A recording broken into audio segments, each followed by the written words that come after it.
కూడి వచ్చిన మీ అందరికీ కూడా ప్రభు యేసుక్రీస్తు నామములో నా హృదయపూర్వకమైన వందనాలు తెలియజేస్తున్నాను.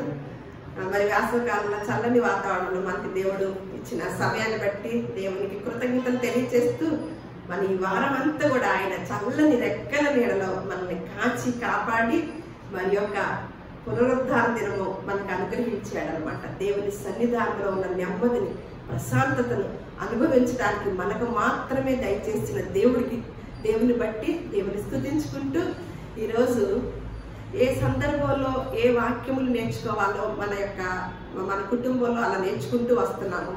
ఇప్పుడు మొన్నటి వారంలో ఒక సందర్భం వచ్చింది. ఇప్పుడే అచ్యుతరావు గారు చెప్పారు కదా, మా ఇద్దరికి తెలియకుండా నేను ఆ ఊరు వెళ్ళి ఆ ఊర్లోనే ఖాళీ దొరికినప్పుడల్లా ప్రిపేర్ అయ్యి వచ్చానమాట. ఆయన కూడా ప్రిపేర్ అయ్యారు ఆ మాటలే, కానీ కొన్ని మాటలే చెప్పారు. కాబట్టి నేను ఈరోజు మీకు మొన్న మధ్య తెలంగాణలో జరిగిన అందాల పోటీల గురించి చెప్పాలని అనుకుంటున్నాను. ఆ అందాల పోటీల్లో మరి అలా బయట ప్రపంచానికి తెలియని అందాల్లో ఉన్న ఆ ధన్యత ఏమిటనేది పరిశుద్ధ గ్రంథం మాత్రమే రాసిందండి. మరి ఆ అందాల పోటీలు ఏంటో, పరిశుద్ధ గ్రంథంలో రాసిన అందాల గురించి ఏంటో ఈరోజు మనం అందరము చాలా క్లారిటీగా తెలుసుకొని వెళదాం అన్నమాట. ముందుగా ఆ ప్రపంచ సుందరి మనులు అని చెప్తున్నారు కదా, విశ్వ సుందరి, ప్రపంచ సుందరి, విశ్వ అని ఏయో పేర్లు ఉంటాయి కదా. వాళ్ళకి ముందుగా కొన్ని రాష్ట్రాల వాళ్ళు వచ్చారు, కొన్ని దేశాల వాళ్ళు వచ్చారంట. 58 దేశాల వాళ్ళు ఏమో. వాళ్ళు వచ్చిన దగ్గర నుంచి కూడా ఎంత అంటే దేవదూతలే దిగి వచ్చారు అన్నట్టుగా వారికి సపరీలు చేస్తున్నారంటండి. వాళ్ళ కాళ్ళు కడుగుతున్నారంటే ఎలాంటి పళ్ళల్లో, వెండి పళ్ళల్లో, మరి ఏం పళ్ళల్లో అవి కొన్నారంట. ఆ పళ్ళల్లో వాళ్ళ కాళ్ళు పెట్టి ఉద్యోగస్తులందరూ, మరి గవర్నమెంట్ ఉన్నారు కదా, మరి ముఖ్యమంత్రి గారు తీసుకెళ్లారు కదా, అదే వాళ్ళ హైదరాబాద్ ని ఈ ప్రపంచ సుందరి మణులతో హైలైట్ చేసుకోవాలని అనుకున్నాడంట రేవంత్ రెడ్డి గారు. మా యొక్క రాష్ట్రం ఎంత గొప్ప రాష్ట్రమో, ప్రపంచ సుందరి మణుల్ని మా రాష్ట్రంలోకి తీసుకొచ్చి మేము అందాల పోటీలు పెట్టి ఒక గొప్ప విశిష్టతను చాటుతున్నామని ఆ విధంతో ఆ పోటీని నిర్వర్తించడం జరుగుతుంది అనమాట.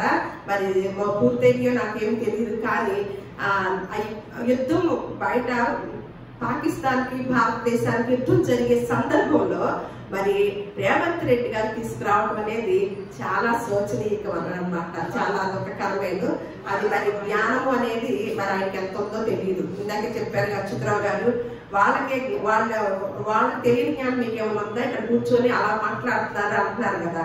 తప్పకుండా దేవుని యొక్క బిడ్డలకి పరిశుద్ధ గ్రంథాన్ని పఠించిన వారు ప్రపంచంలో జ్ఞానవంతులే ఖచ్చితంగా. అలా మరి నేను ఎందుకు చెప్తున్నాము ఆ విధానం అంటే మీరు చివరిలో తెలుసుకుంటారనమాట. మరి ఇది వినే వారికి కూడా చెప్తున్నాను, దయచేసి పూర్తిగా విని పరిశుద్ధ గ్రంథంలో ఉన్న అందం ఏంటనేది, దేవుడు ఏమని చెప్పాడో మనం ఎలాగా వాటిని వక్రీకరించి పాటిస్తున్నామో అనేది మనము క్లారిటీగా తెలుసుకోవడానికి మీరు అందరూ కూడా పూర్తిగా వినేవారికి చెప్తున్నాను అనమాట, వినాలని మనవి. సరే, ప్రపంచ సుందరీమణులుగా వారిని సిద్ధపడటానికి చాలా చాలా ఖర్చు చేస్తారనమాట. అక్కడికి ఆ పోటీలకు వెళ్ళినప్పుడు వాళ్ళ యొక్క కొలతలు ఉండాలంట, ఒక లెక్క అనేది ఉండాలంట. కొలతలు తగ్గట్టుగా శరీరాన్ని ఉంచుకోవాలంట. మరి ఎంత కొలతలు అంటే తక్కువ కొలతలు అనమాట. అందుకని ఈ ప్రపంచ సుందరీమణులు పోటీలకు వెళ్ళే వాళ్ళు కొన్ని తినటం కూడా మానేస్తారనమాట. ఈ లోపు ఇందాక అంటున్నారు కదా, క్యాట్ వాక్ అయినా దాన్ని ఏమంటారు, క్యాట్ వాక్. పిల్లి నడక ఎందుకు మనిషి నడకగా ఇచ్చింది మనకి? పిల్లి నడకని ఎందుకు? పిల్లేని మన నడక నడవదు కదా. మరి పిల్లి నడకనిచ్చినప్పుడు బాగా తిన్నగా నడిచే నడక ఇచ్చి దేవుడు కాళ్ళు ఇస్తే, కొంతమందికి పాప వంకర కాళ్ళు ఉంటాయి, వాళ్ళు నడవటం కూడా వంకరగానే నడిస్తే అయ్యో దేవుడు వాళ్ళకి ఏంటి అలా ఇచ్చాడు, మనకైతే చక్కగా నడిచే భాగ్యాన్ని ఇచ్చాడని బాధపడుతూ ఉంటాం అన్నమాట. అయితే మరి అంత బాగున్న వాళ్ళు వీళ్ళు అలా వంకర టింకరగా నడుస్తూ ఏమి డ్రెస్సులు వేసుకుంటారండి? ఆ డ్రెస్సులు అంటండి ఇంకా ఈ రోజు ఆ క్యాట్ వాక్ చేసి వాళ్ళ ఆ పోటీల్లో పాల్గొన్నప్పుడు కొత్త మోడల్స్ డ్రెస్సులు వేసుకొని వస్తారు. వాళ్ళ జీవితంలో ఆ డ్రెస్ వేసుకోవడానికి కూడా కుదరదంట. దానికి అంత ఖర్చు పెడతారంట. అంతే కదా, పిచ్చి పిచ్చిగా ఉంటాయి. అవి రోజు వేసుకొని తిరుగుతారా?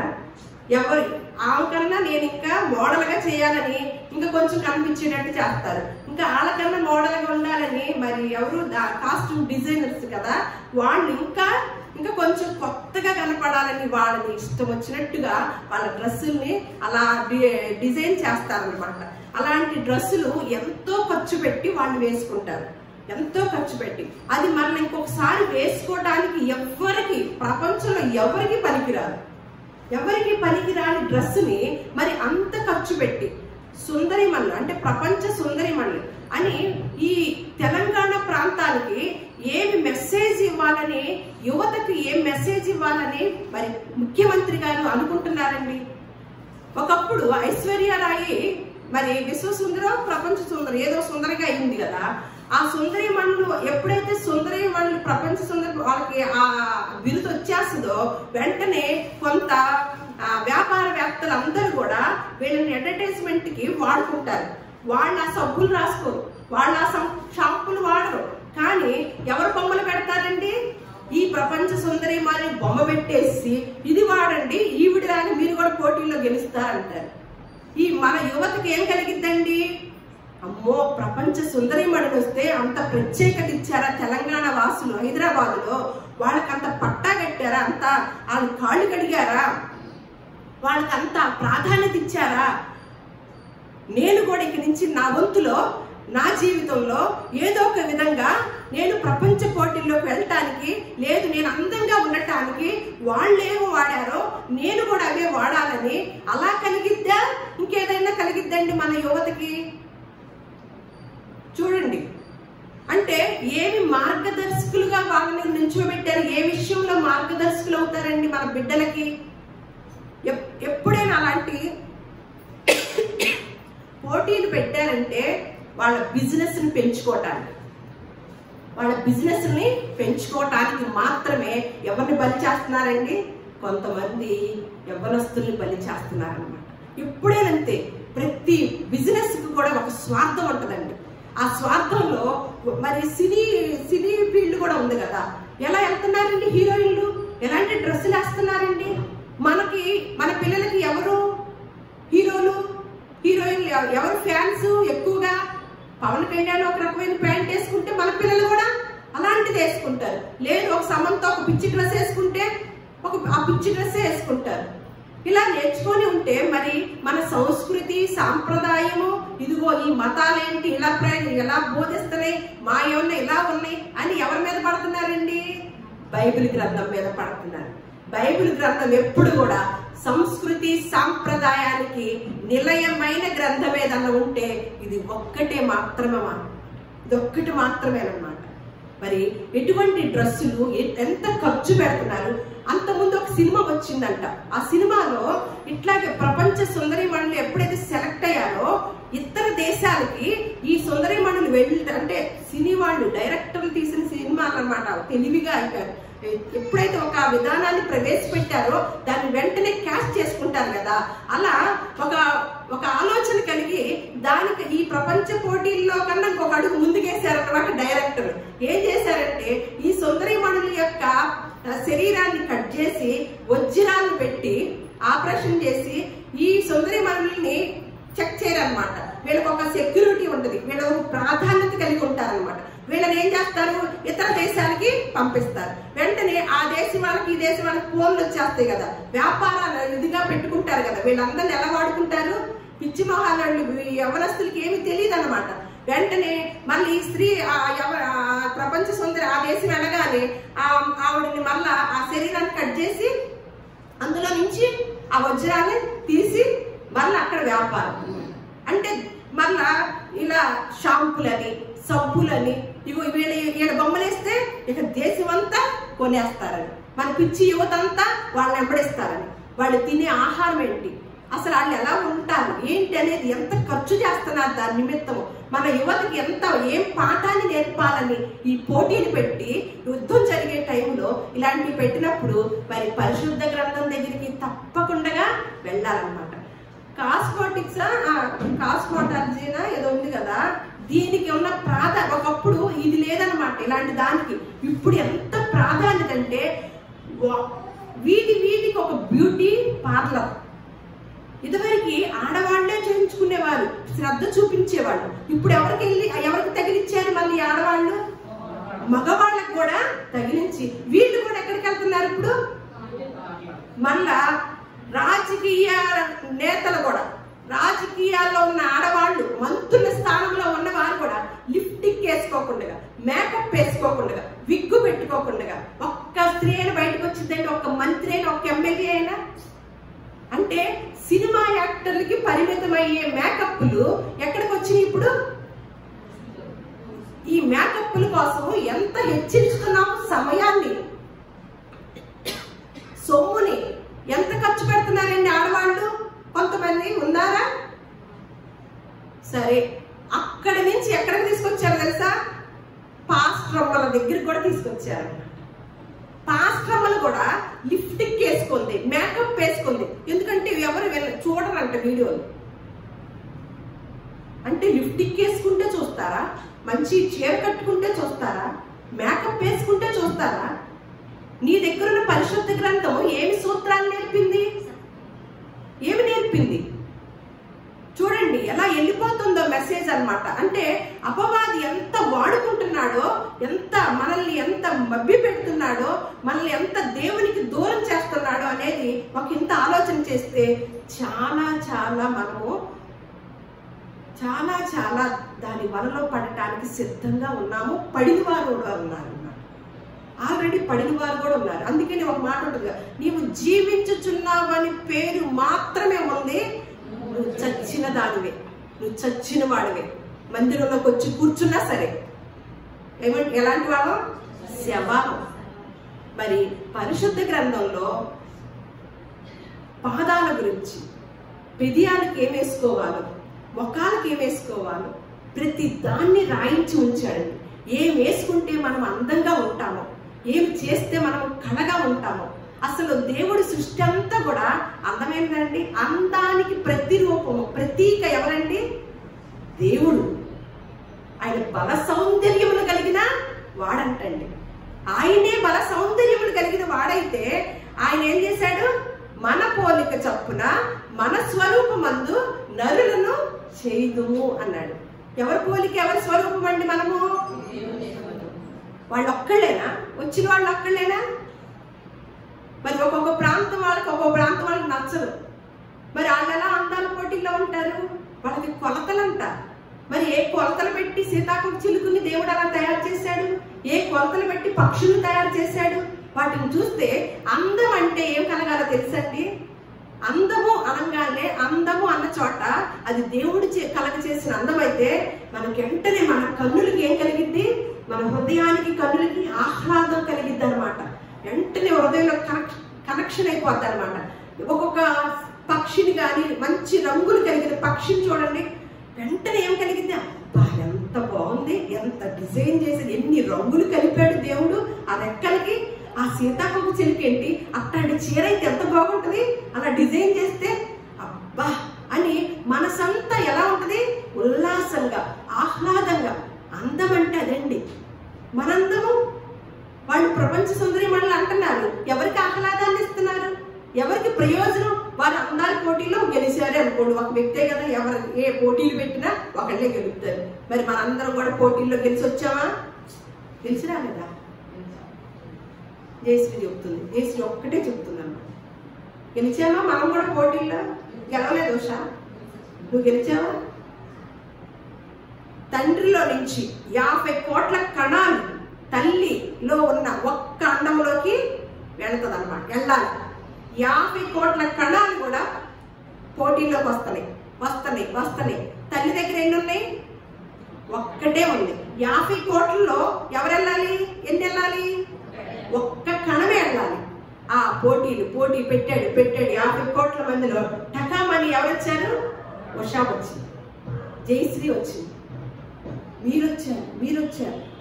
మరి గెలిచి వచ్చామా? ఆల్రెడీ ఎంతమందిని ఓడించారు మీరు? లెక్కేసుకోండి మీరు తర్వాత. మరి అలాంటి దేవుడు, అలాంటి ఆధిక్యతనిచ్చి ఈ భూలోకానికి మనల్ని పంపించినప్పుడు మనం ఎంత ధన్యులమో తెలుసా అండి? మనకొక్కరికి మాత్రమే కదా అవకాశం ఇచ్చింది, మనల్ని ప్రేమించాడు, మనకిచ్చాడు అందాన్ని. మనం వాళ్ళందరినీ కొట్టేసి వచ్చేసాం అనమాట. మరి పరిశుద్ధ గ్రంథంలో ఏమి రాసి ఉందో ఒకసారి మనం చూద్దామండి.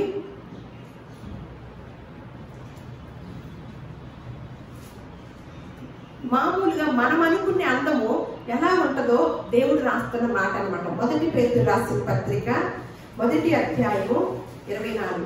ఇప్పుడు ప్రపంచ సుందరిలని పోటీలు పెట్టారుగా, కానీ దేవుడు చెప్తున్న కోణము, దేవుడు మనకు నేర్పిస్తున్న సూత్రం అనమాట. మన ఆలోచనలు దేవుడు ఆలోచనలు ఒకలాగా ఉండవండి. దేవుడు ఏం మాట్లాడుతున్నాడో చూద్దాం. సర్వ శరీరులు గడ్డిని పోలిన వారు, వారి అంతమంతయు గడ్డి పువ్వు వలె ఉన్నది. గడ్డి ఎండును, దాని పువ్వులు రాలును.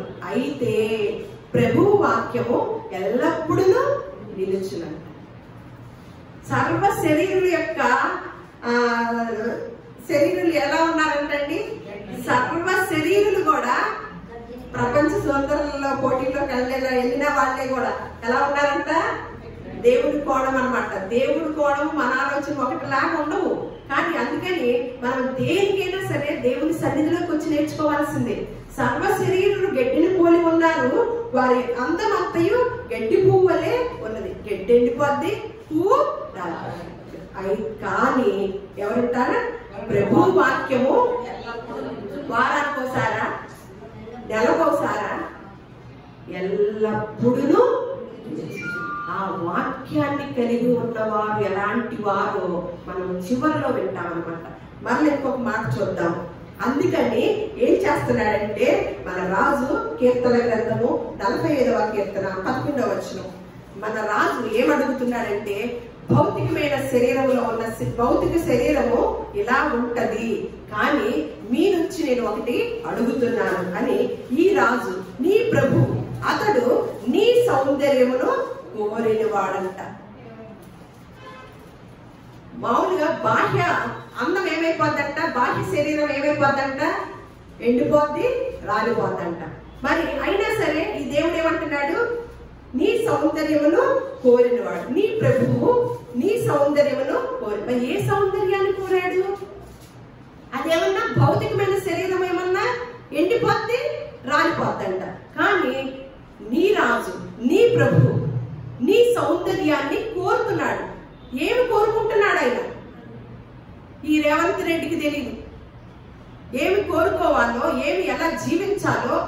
ఈ మాటలు కనుక తీసుకుంటే ఆ తెలంగాణ ప్రాంతం అంతా ఎంత వద్దిల్లిద్దో చివరిలో కనుక మనకు తెలుస్తుంది.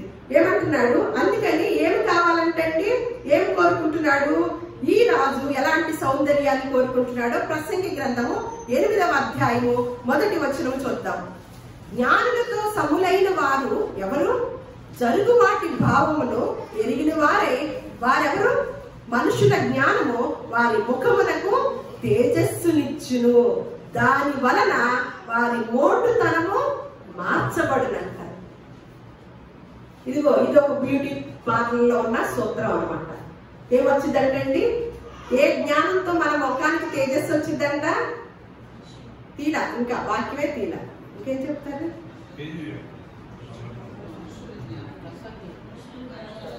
మనుషుల జ్ఞానము వారి ముఖములకు. ఏ జ్ఞానము? జ్ఞానులతో సములైన వారు ఎవరు? జరుగు వాటి భావములు ఎరిగిన వారెవరు? మనుషుల జ్ఞానము వారి ముఖములకు తేజస్సు. జ్ఞానం అంటే ఎక్కడ ఉంటుంది అనుకున్నారు? దేవుడి దగ్గర మాత్రమే ఉంటుంది. అది ఎందుకంటే బుద్ధి జ్ఞాన సర్వ సంపదలు ఆయన యందు మాత్రమే గుప్తములై ఉండవన్నమాట. ఆ జ్ఞానం ఏం చేస్తాడంట? ముఖమునకు తేజస్సునిచ్చి దాని వలన ఏపోద్ది? వారి మోటుతనము మార్చబడను. ఇందాక చెప్పుకున్నాం కదా, సామెతలు 15:13, సంతోషం హృదయము ముఖమునకు తేటనిచ్చింది. ఈ మాట ఎవరిది ఎంతమంది పాటిస్తున్నారండి? ఏం పాటిస్తారు తెలుసండి? మా పిల్లలు ఇక నుంచి ఆ సుందరి మనం చేసిన ఏం ఆహారం తిన్నారో గూగుల్లో చూస్తారు, ఏం డ్రెస్సులు వేసుకున్నారో, దేనికి ప్రాధాన్యత ఇచ్చారో, ఏం సబ్బు వాడారో, ఏమి చేశారో. ఒకరు గెలిచిన వాడికి ఏమిస్తారండి? కిరీటం కూడా ఇస్తారు కదా. అది ఆ కిరీటం తర్వాత ఇంకొకళ్ళు గెలిచారు, ఆవిడ డామినేట్ చేస్తుంది. ఆ కిరీటం నుంచి ఎవరికి ఇస్తారు మళ్ళీ ఆ కిరీటం? ఆవిడ వెళ్ళిపోద్ది. ఐశ్వర్య రాయ్ ఉన్నప్పుడు ఆ స్థానం ఏమైపోయింది? ఇప్పుడు పెట్టండి, ఏమైంది? గడ్డిలాగా ఎండిపోయింది, ముఖం ముడతలు పడిపోయింది. ఏదన్నా మనకి కనిపిస్తే మేకప్ తోనే కనపడింది, మేకప్ తీసేస్తే చూడగలుగుతామా? అవి ఎవరో కూడా గుర్తుపట్టలేము. మనకి పాత సినిమా హీరోయిన్లు ఉన్నారు కదా, ఆ మధ్య మన యూట్యూబ్ లో వాళ్ళ ముఖాలు చూస్తే వాళ్ళు ముసలోళ్ళు అయినా కూడా మేకప్ వేసుకొని వచ్చారండి. ఎందుకంటే ఆ ముసలోళ్ళు అయినా కూడా ఆ ముఖాలు చూడలేము కాబట్టి మేకప్ వేసుకొని వచ్చారనమాట. ఇక్కడ ఏమంటున్నారు? సంతోష హృదయము ముఖమునకు తేటనిచ్చింది. ఇది ఎవరు పాటిస్తారు? ఎవరస్తులు? దేవుని సన్నిధికి వచ్చేటప్పుడు కూడా నీరసం ముఖాలు, దేవుని సన్నిధికి వచ్చేటప్పుడు కూడా కోపంగా, దేవుని సన్నిధికి వచ్చేటప్పుడు కూడా అదో రకమైన ముఖము. అలానా మన ముఖము తేటగా ఉండాలని సూత్రాన్ని చెప్తున్న దేవుడు. ఇవి ఎక్కడ నేర్పించరు, ఏ పాఠశాలలో నేర్పించరండి. ఈ 2 గంటలన్నా సంతోషంగా కూర్చోండి. ఇక్కడ మిగతా ఆలోచనలు ఎవరన్నా గురించి ఉన్నా కూడా పక్కన పడేయండి. అప్పుడు మాత్రమే మీరు ముఖం తేట చేసుకొని మీ గృహానికి వెళ్ళగలుగుతారు. ఇక్కడ కూడా వచ్చి మీ లోపల బుర్రలో ఉన్నాయని ఇక్కడ కూడా తెచ్చుకుంటే మీరు ఎప్పటికీ తేట కావలేదు. ఈయన చెప్పిన సూత్రం ఏమన్నా మీ ఎడల నెరవేరదు. మళ్ళీ ఇంకొక మాట, కొలస్సీలకు రాసిన పత్రిక 3వ అధ్యాయము 12వ వచనం. మళ్ళీ ఎలా ఉండాలో చెప్తున్నాడు. దేవుని చేత ఏర్పరచబడిన వారిలో పరిశుద్ధులను, ప్రియులైన వారికి తగినట్లు మీరు జాలి గల మనస్సును, దయాళత్వమును, వినయమును, సాత్వికమును, దీర్ఘశాంతమును ధరించుకోండి. చూడండి, వాళ్ళు వేసుకున్న డ్రెస్సు ఎంత ఖర్చు పెట్టి కొంటారో ఇక జీవితంలో ఇంకొక వ్యక్తి ఇంకొకసారి ఆ డ్రెస్సుని ధరించలేరన్నమాట. కానీ ఎల్లప్పుడూ మనం ఒక డ్రెస్ వేసుకుంటాం, ఆ డ్రెస్ ఎల్లప్పుడు మనతో పాటే ఉండే డ్రెస్సుని మనకు దేవుడు చెప్తున్నాడు. ఏం ధరించుకోమంటున్నాడు? పరిశుద్ధులు, ప్రియులైన వారికి తగినట్లుగా, బయట వారికి కాదు. మనల్ని ఏమంటారు? ఇక్కడ మందిరానికి వచ్చే వాళ్ళని పరిశుద్ధులు అంటారు, పరిశుద్ధులు అంటారు. మరి అలాగే ఉంటున్నారా? బయటికి వెళ్ళాక అపరిశుద్ధులాగా ఉంటున్నారు, అపరిచితుడులాగా ఉంటున్నారు.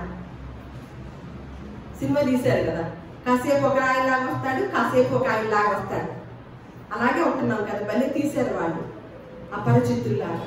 అంటే పరిశుద్ధులకు, ప్రియులైన వారికి తగినట్లు మీరు ఎలా ఉండాలంట? ఎప్పుడు వేసుకునే డ్రెస్ అన్నమాట. జాలి కలిగిన మనస్సును, దయాళత్వమును, వినయమును, సాత్వికమును, దీర్ఘశాంతమును ధరించుకోండి. మరి మన పెళ్ళానికి ఏ లిప్టిక్ వేయాలండి?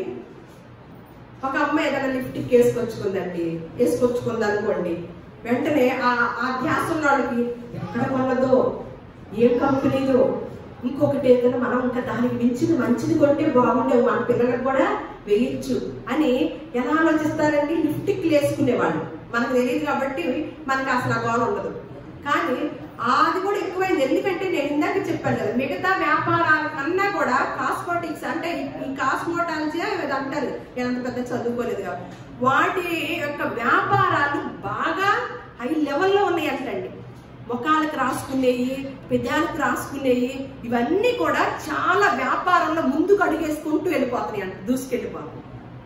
మరి పరిశుద్ధ గ్రంథము ఏ లిప్టిక్ వేసుకోమందో చెప్తుందో పరిశుద్ధ గ్రంథం మాత్రమే చెప్తుంది అనమాట. చూద్దాం ఏం లిప్టిక్ వేసుకోమని. కీర్తనలు 45వ కీర్తన 2వ వచనం.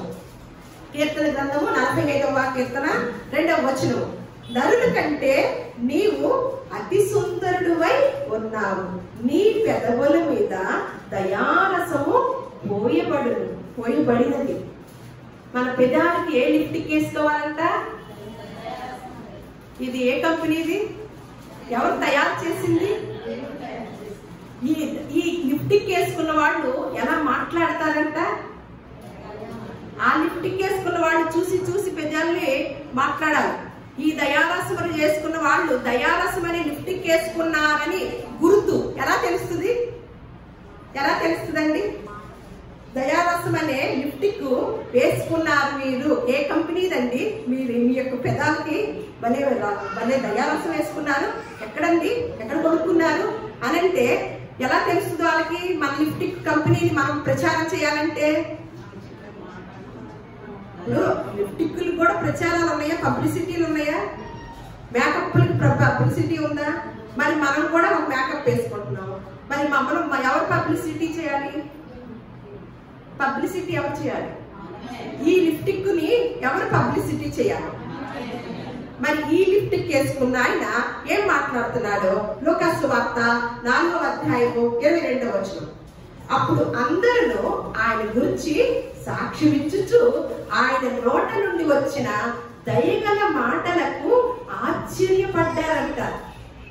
ఒక ఆయన నిలబడ్డాడు, అప్పుడంట ఆయన గురించి అంట అందరూ సాక్ష్యం చెప్తున్నారంట. అమ్మో, ఈయన ఎంత మంచివాడు.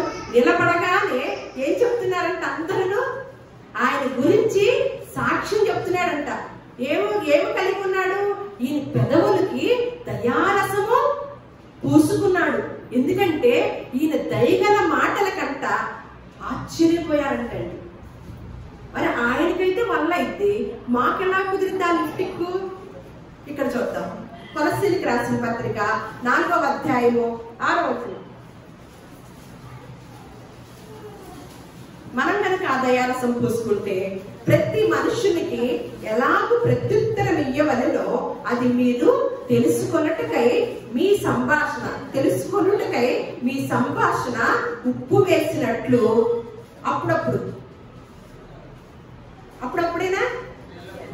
ఎప్పుడెప్పుడు లిప్టిక్ ఎప్పుడెప్పుడు వేసుకోవాలి? ఇది వాళ్ళు ఎప్పుడు ఫంక్షన్కి వెళ్ళేటప్పుడు మాత్రమే వేషం వేసుకుంటారు. మన లిప్టిక్ ఎప్పుడు ఉండాలి? ఎల్లప్పుడూ రుచి కలిగిగాను ఎలా ఉండాలంట? కృపా సహితముగాను ఉండనియండి. ఎలా అంట? ప్రతి మనుషునికి ఎలాగూ జవాబు చెప్పాలో, ప్రత్యుత్తరం ఇయ్యవలెనో అది మీకు తెలుసుకొనుటకై మీ సంభాషణ. ఈ లిప్టిక్ వేసుకున్నట్లుగా మనం చెప్పకుండా ఎవరెవరికి తెలుస్తుంది? ఎలా తెలుస్తుంది? ఎలా కనిపెడతారు? ఈ దయారసం అనే లిప్టిక్ వేసుకున్న వారిని ఎలా కనిపెడతారు? ఇక్కడేగా ఉంది. మన సంభాషణను బట్టి, మన పిదాలతో వచ్చే సంభాషణ బట్టి వీళ్ళు దయారసం అనే లిప్టిక్ వేసుకున్నారండి. అబ్బా, వీళ్ళ మాట్లాడితేనండి ఉప్పు వేసినట్లుగా రుచిగా కృపా సహితముగాను. అబ్బా, ఎంత బాగుందండి, రుచి కలిగిన దానిగాను రుచిగా ఉందండి అంటారు. ఏ లిప్టిక్ వేసుకున్న వారిని? దయారసం అనే లిప్టిక్ వేసుకున్నవారు. మరి మన పాదాలకి అది కూడా పబ్లిసిటీ చూస్తామా? చక్కగా పగిలిపోయి ఉంటాయి, చూపించేసి టకామని వెంటనే మార్చేస్తారు, నున్నగా అయిపోద్ది ఒక ట్యూబ్ రాయి కానీ. మరి ఆ పాదాలు మరి మనం ఎలా కొనుక్కోగలుగుతాము?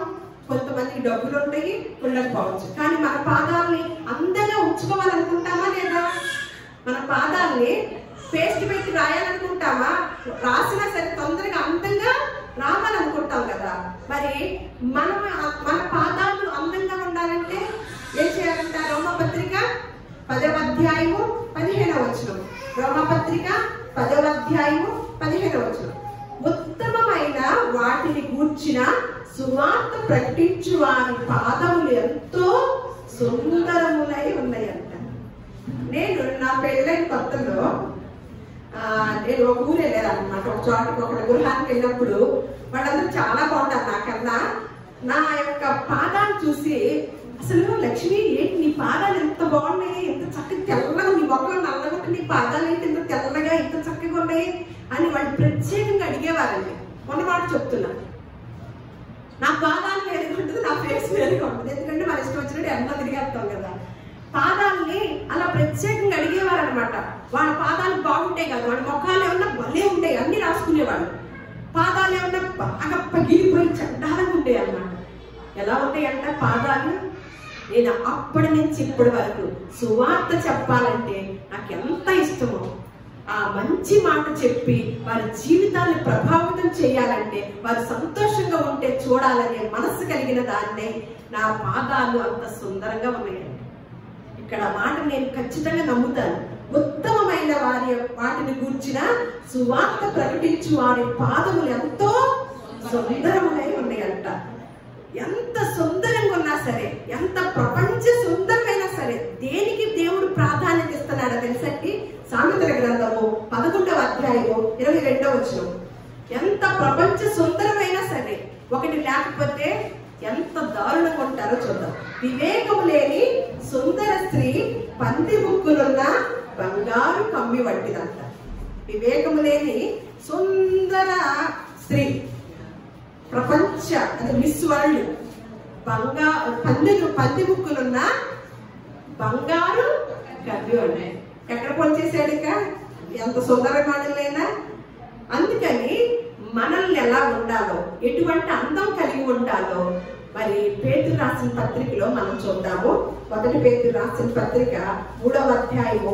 ఏ అందాన్ని కలిగి ఉంటే మనకే కిరీటం ఇస్తాడో మనము కూడా కిరీటాలు ధరించవచ్చండి. ఆ కిరీటాలు అయితే ఒకటి దగ్గర నుంచి ఒకటికి వెళ్ళిపోతాయి. మన కిరీటం అయితే, మనం సంపాదించుకున్న కిరీటం అయితే మనతోనే మన యొక్క జీవితాంతము మనం భూలోకంలో జీవించిన తర్వాత కూడా నిలిచి ఉండే కిరీటము మనకు మాత్రమే దక్కిద్ది అన్నమాట. జడలు అల్లుకొనుటయు, బంగారు నగలు పెట్టుకొనుటయు, వస్త్రములు ధరించుకొనుటయు నైనా వెలుపటి అలంకారము మీకు అలంకారముగా ఉండక, ఇప్పుడు చూడండి, సాధువైనట్టు మృదువైనట్టు నైనా గుణమును అక్షయ అలంకారము గల మీ హృదయమునకు అంతరంగ స్వభావము మీకు అలంకారముగా ఉండవలెను. అది దేవుని దృష్టికి మిగుల విలువ కలిగిందనమాట. అందుకనే ఒక సమూయేలు గ్రంథంలో అప్పుడు మనకి దావీదుని అభిషేకించేటప్పుడు చెప్తున్న మాట అనమాట. ఏమనంటే 1 సమూయేలు 16:7 మనుషులు పై రూపమును లక్ష్య పెట్టుదురు గాని యెహోవా హృదయమును లక్ష్య పెట్టెను. ఆత్మయే జీవింప చేయించున్నది, శరీరము కేవలము నిష్ప్రయోజనం అన్నమాట. రేవంత్ రెడ్డి గారు ఆ యొక్క తెలంగాణకి ఒక దరిద్రాన్ని తీసుకొచ్చారు. ఈ మాటలు తీసుకొస్తే ఆ యొక్క ప్రాంతము ఎంత గొప్పగాను ఒక మాదిరికరమైన తెలంగాణ ప్రాంతంగా అనేక మంది రాష్ట్రాల యొక్క కనుదృష్టి కూడా వారి మీద పడిద్ది అనమాట. ఎట్లా ఉంటే అక్షయ అలంకారాన్ని అలంకరించుకున్న యువతని ప్రోత్సహించితే కనుక ఈ అలంకారాన్ని అలంకరించుకొని మన యొక్క రాష్ట్రాన్ని మీరు అభివృద్ధి పరచండి. అందరు ప్రజలు మన రాష్ట్రం వైపు చూసేటట్లుగా యువత, మన ప్రాంతంలో ఉన్న యువత ఇటువంటి అక్షయ అలంకారాన్ని అసలు ఎప్పుడు పాడైపోని అక్షయ అలంకారాన్ని ధరించుకొని ఒక మార్గదర్శకులుగా ఉండండి అని చెప్తే ఎంత ప్రపంచంలోనే కాదు, ఎంత దగ్గరికి వెళ్ళేదో తెలుసండి వాళ్ళ రాష్ట్రము. ఇక్కడ అన్నాడు సాధువైనట్టు మృదువైనట్టు అని చెప్పి అక్షయ అలంకారంగా ధరించుకోండి అని చెప్తూ ఏ సత్యనారాయణ రాజు గారు చెప్పిన, ఏ కాదరవల్లి చెప్పిన వారందరి గూగుల్లో కొట్టి ఇంకొకటి కొట్టి ఇంకా పక్కన వాళ్ళకి తెలుసుకొని వాళ్ళు ఏం ఆహార నియమాలు చెప్తున్నారో చూద్దాము, అవి పాటించుదాం, 3 నెలలైనా 4 నెలలైనా పాటించుదాం, ఆరోగ్యవంతులు అవుదాం అనే దృష్టితో మనం ఎంతమందిని ఫాలో అయ్యామండి. మన చేతిలో పరిశుద్ధ గ్రంథాన్ని మూసివేసి ఎంతమందిని ఫాలో అయ్యామో తెలుసండి. కానీ వాళ్ళందరూ ఎక్కడి నుంచి తీసుకొచ్చారో తెలుసా ఆ సూత్రాల్ని? మీకు ఎందుకు తెలుస్తుంది? క్రైస్తవులైన ఏ రోజు బైబిల్ తీరు కదా, బైబిల్ తీరు దేవుడు అంటేనేమన్నా తర్వాతలే అనుకుంటాము. చూడండి ఒకసారి దానియేలు గ్రంథము 1వ అధ్యాయము యేసుక్రీస్తు వారికి పూర్వమే రాసిన పరిశుద్ధ గ్రంథంలోని ఆరోగ్య సూత్రం అన్నమాట. ఈ ఆరోగ్య సూత్రం ద్వారా ఏమొచ్చిందో మనకు చూద్దాం. దానియేలు గ్రంథము 1వ అధ్యాయం 12వ వచనం. ఇక్కడ దానియేలు వాళ్ళు ఫ్రెండ్స్ నలుగురు కలిసి చెప్తున్న మాటలు అన్నమాట. రాజుగారు భోజనాన్ని సిద్ధం చేసి యవనస్తు బాలురైన వాళ్ళందరికీ కూడా మేము మా రాజభోజనం టీవీగా ఉంటది, మా రాజభోజనం పేదవారు తినరు కాబట్టి ఈ దానియేలు ఈ ఫ్రెండ్స్ కి ఈ నలుగురికి కూడా మా రాజభోజనాన్ని పెట్టి మా రాజ్య రాజ్యంలో వీరిని తరఫీదునిచ్చి మేము బలిగా వాడుకోవాలి వీళ్ళని అని యూదులైన ఈ యొక్క బిడ్డలు తీసుకొచ్చి వారి రాజభోజనం పెట్టడానికి సిద్ధపరిచినప్పుడు యూదులైన బిడ్డలైన దానియేలు వారి ఫ్రెండ్స్ చెప్తున్న మాటలు చూడండి. భోజనములకు శాఖధాన్యాలను, పానములకు నీళ్లను నీ దాసులు మాకు అప్పగించి మాకు ఇప్పించి దయచేసి 10 దినముల వరకు మమ్మను పరీక్షించుము. పిమ్మట మా ముఖములను చూచి నీకు తోచినట్టుగా నీ దాసులమైన మా ఎడల జరిగింపుము. ఏమంటున్నారండి? ఏమైనా ఖర్చు ఉందా ఇందులో? గొప్ప సూత్రం అండి. ఈ సూత్రాన్ని ప్రవేశపెడితే ఎంత మంది యువత ఆరోగ్యంగా ఉంటారు తెలుసండి. అంత ముఖ్యమా? ఆరోగ్యం ముఖ్యమా అండి? దానికి ఏమైనా అడ్వర్టైజ్మెంట్లు ఉన్నాయా?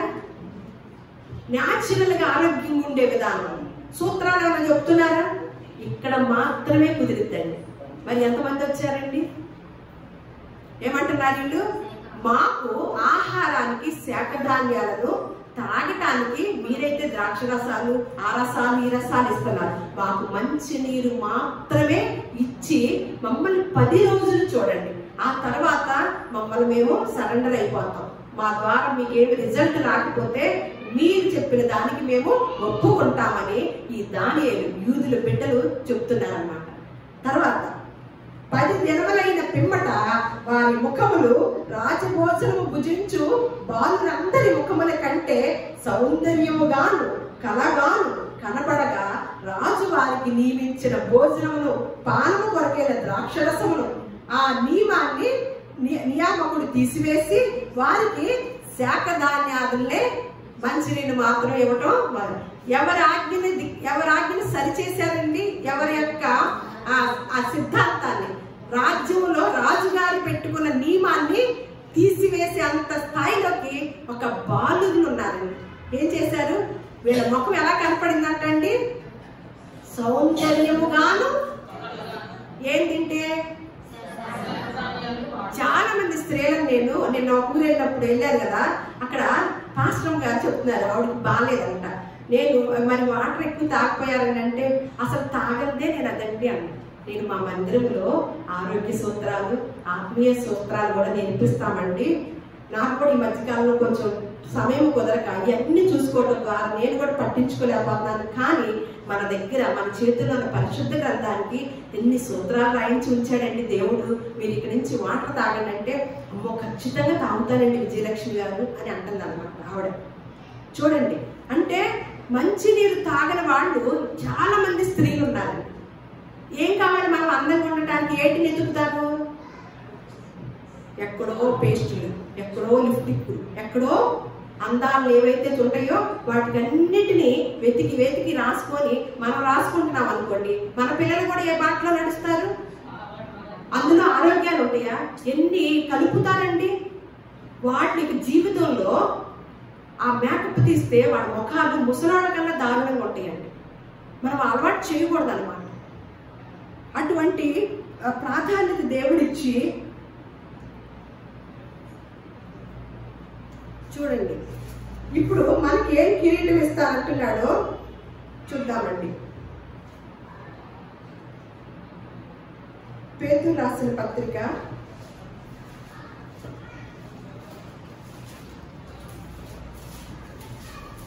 1 పేతురు రాసిన పత్రిక